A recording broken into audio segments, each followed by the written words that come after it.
यद्भद्रं तन्नाशुभ। ओम सर्वे भवन्तु सुखिनः सर्वे सन्तु निरामया सर्वे भद्राणि पश्यन्तु मा कश्चित् दुःखभाग् भवेत्।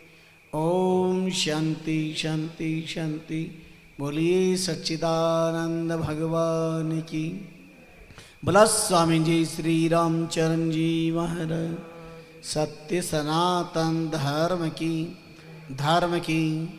अधर्म का प्राणियों में सद्भावना विश्व का कल्याण हो। गौ माता की जय हो। गौ हत्या बंद हो। भ्रूण हत्या बंद हो। भारत अखंड हो। भारत माता की जय। राम राष्ट्र धर्म की जय। बोलो राम जी राम राम महाराज राम।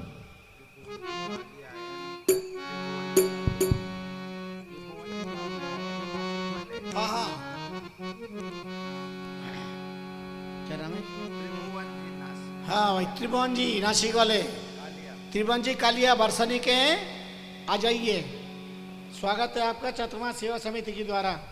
त्रिभुवन जी कालिया बरसनी वाले हाल निवास नासिक, बहुत श्रद्धालु परिवार है। बरसनी चतुर्मा भागवत सप्ताह हुई है और पूरा परिवार बहुत श्रद्धा निष्ठा आस्था वाला परिवार है। आओ।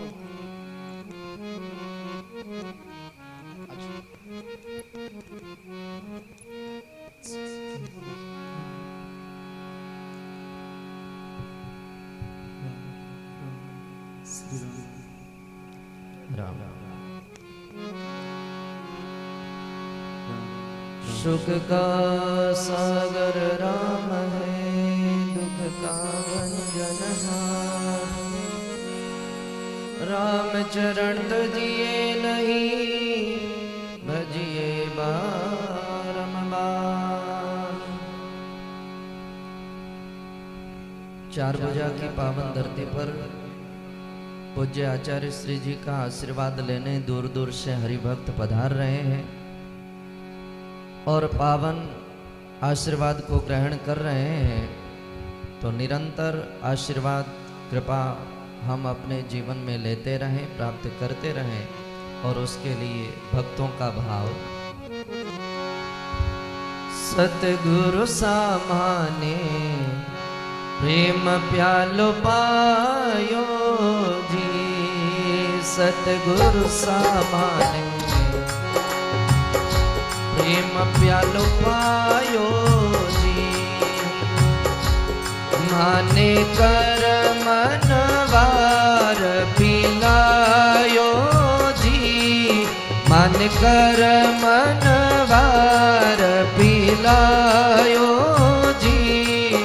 सतगुरु सामाने प्रेम प्यालो पायो जी, सतगुरु सामाने प्रेम प्यालो पायो जी।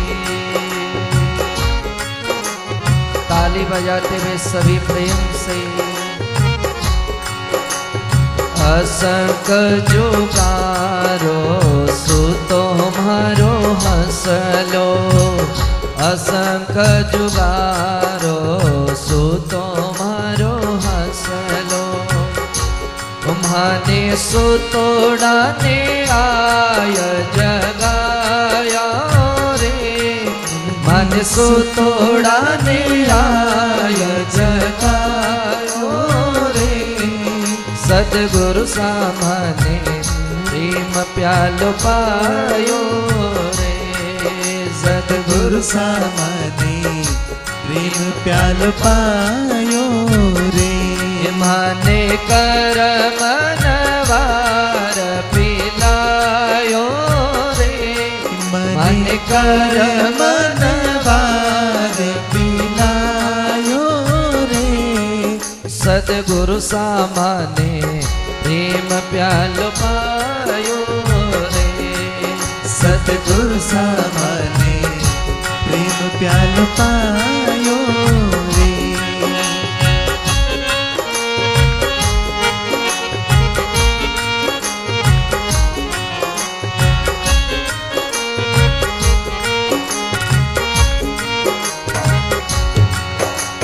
कुटुंब कबीलो मारो सारो जग झूठो कुटुंब कबीलो मारो सारो जग झूठो हे माने सतगुरु सही समझायो रे माने सतगुरु सही समझायो रे सतगुरु सामाने प्रेम प्यालो पायो रे जिन गुरु सामाने प्रेम प्यालो पायो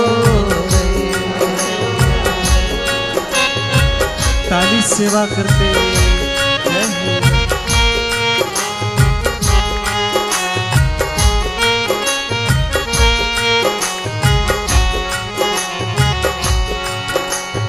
68 तीरथ मारे गुरु सारे चरणा 68 तीरथ मारा गुरु जी रे चरणा 68 तीरथ मारे गुरु जी रे चरणा 68 तीरथ मारा गुरु जी रे चरणा माने वाणी जीरो ज्ञान सुनायो रे माने वाणी जीरो ज्ञान सुनायो रे सतगुरु सामाने प्रेम प्यालो पायो रे दयालु माने प्रेम प्यालो पायो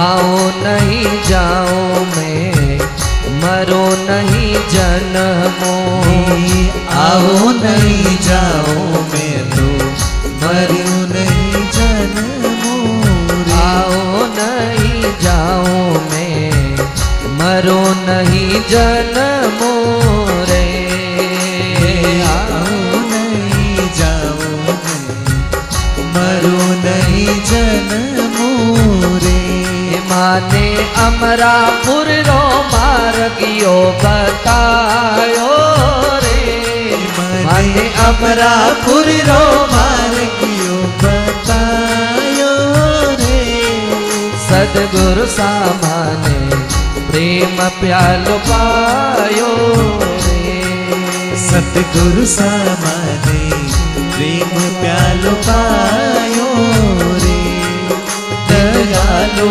माने प्रेम प्यालो पायो रे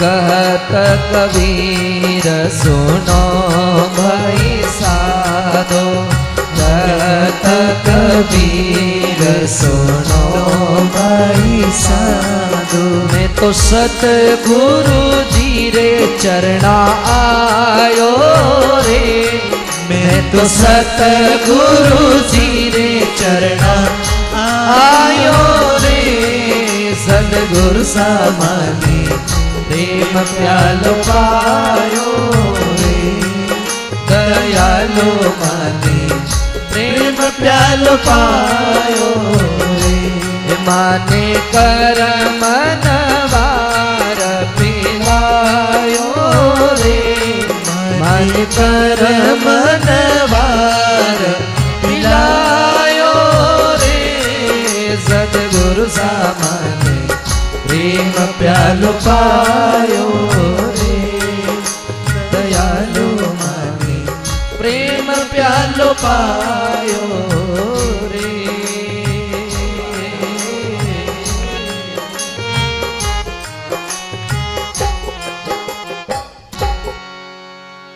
बोलिए सद्गुरु भगवान की जय, सत्य सनातन धर्म की।